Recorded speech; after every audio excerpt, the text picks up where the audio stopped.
Oui, comme vous venez de le constater, nous venons de déposer notre requête pour le report des élections qui étaient prévues pour le 20 décembre 2023. Nous venons de déposer cette requête auprès du président de la CENI et aussi avec une copie auprès du président de la Cour constitutionnelle. Nous avons aussi adressé une autre lettre au président de la Cour constitutionnelle et pour qu'il puisse aussi euh, saisir aussi et à son tour aussi le président de la CENI pour l'interpeller par rapport aux préoccupations que nous avons posées. Vous savez très bien que le problème d'identification est le fondement des élections crédibles. Lorsqu'il y a déjà quelque chose qui cloche sur l'identification, c'est-à-dire c'est tout à fait normal, à moins que dans toute la République, nous puissions opter pour la médiocrité. Parce que vous savez, dans ce que nous parlons, quand nous parlons des histoires d'identification de cartes, et quand vous allez dans nos cyber, vous pouvez imprimer des cartes qui durent des années. J'ai une carte que j'ai imprimée à Beautour et qui ça fait déjà 5 ans.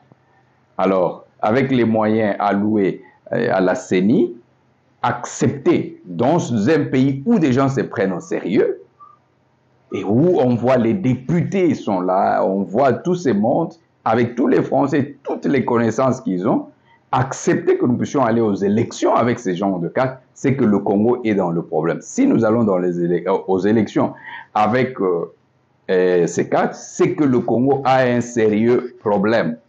Et les gens me posent la question de savoir pourquoi j'attendais. Mais j'attendais, je pensais que et, dans les tractations, c'est que les autres étaient en train de faire, c'est-à-dire il y aurait des réactions.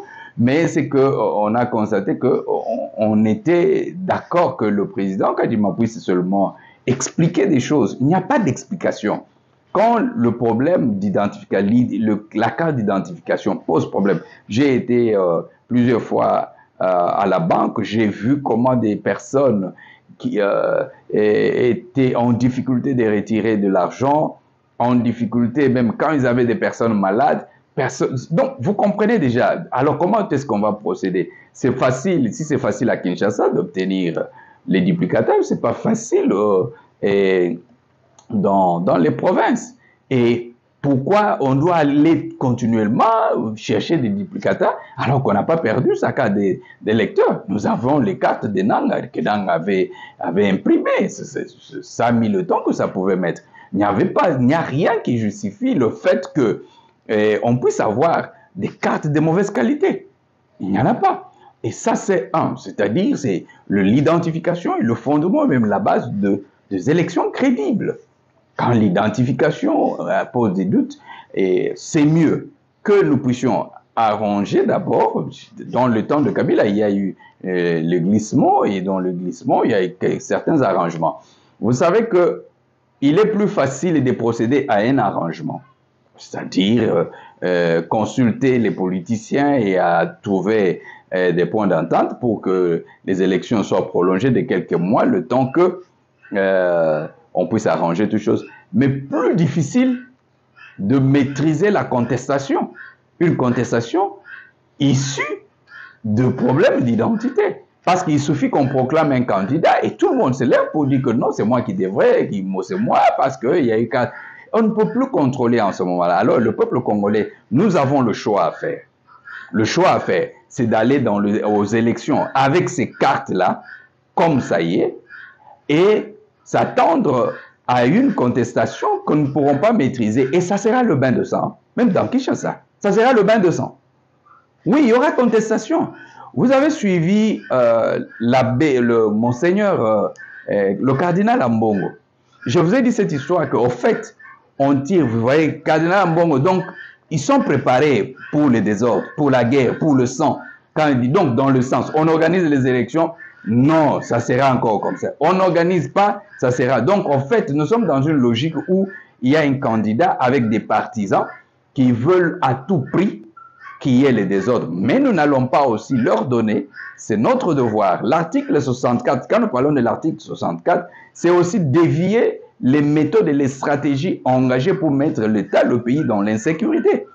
Ça, c'est mettre le pays dans l'insécurité. Alors, pour cela, le Conseil national des apôtres au Congo se met au devant pour sensibiliser.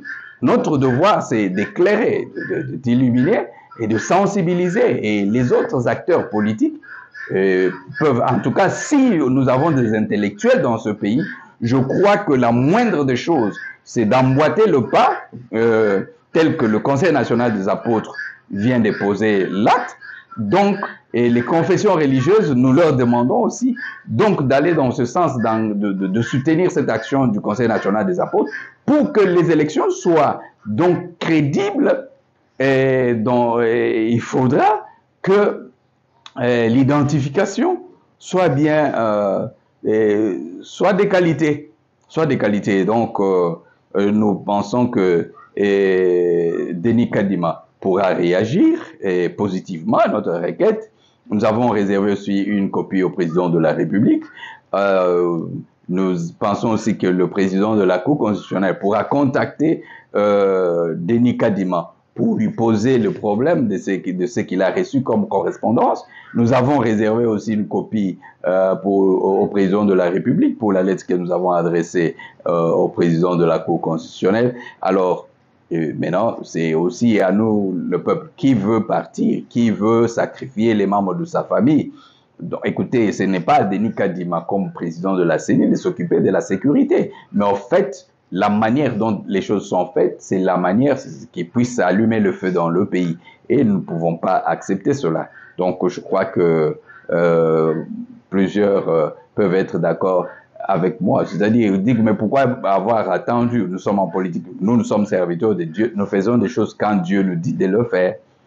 Quand maintenant Dieu dit qu'il faut parler parce qu'il y a le danger, c'est mieux d'abord. Même, on va faire les élections, on va faire, mais nous refusons d'abord parce que ça, c'est de la médiocrité. C'est de la médiocrité. La carte là révèle la médiocrité. Alors, on ne peut pas aller comme ça, qu'on nous donne au moins une bonne identification, parce que nous ne voulons pas que les infiltrés viennent sous couvert que eux aussi, ils ont perdu leur carte, que leurs cartes se sont effacées. Et on ne veut pas. Vous voyez que quand l'identification pose problème, donc tout le monde, les infiltrés, les non-congolais et tout ça, ainsi de suite, ils vont venir, chacun va venir et trouver le moyen de réclamer son vote qui a été volé par le fait que sa carte était détériorée. Donc les infiltrés peuvent entrer et voilà, on ne va pas accepter que le pays, c'est-à-dire notre cher Denis Kadima, ne peut pas donc nous convaincre que nous puissions aller aux élections, que ça c'est crédible. Non, du moment que l'identification pose problème. Alors, si on s'entête et que on va aux élections et qu'il y a des contestations liées à l'identification ou à l'enrôlement, à la qualité de carte plus tard, c'est qu'en ce moment-là, Denis Kadima devra répondre de ses responsabilités devant les instances. C'est-à-dire, c'est notre responsabilité, c'est notre pays. Nous devons nous tenir vraiment, nous prendre en charge. Donc, voilà, et j'appelle tous les hommes de Dieu à se mobiliser, à moins que les gens puissent dire, bon, apôtres, on laisse... Bon, mais au moins, nous avons fait notre devoir, nous avons averti, nous avons expliqué, et maintenant, nous avons posé des actes. Et c'est aux autres, chacun va porter sa croix. Voilà ce que je peux dire.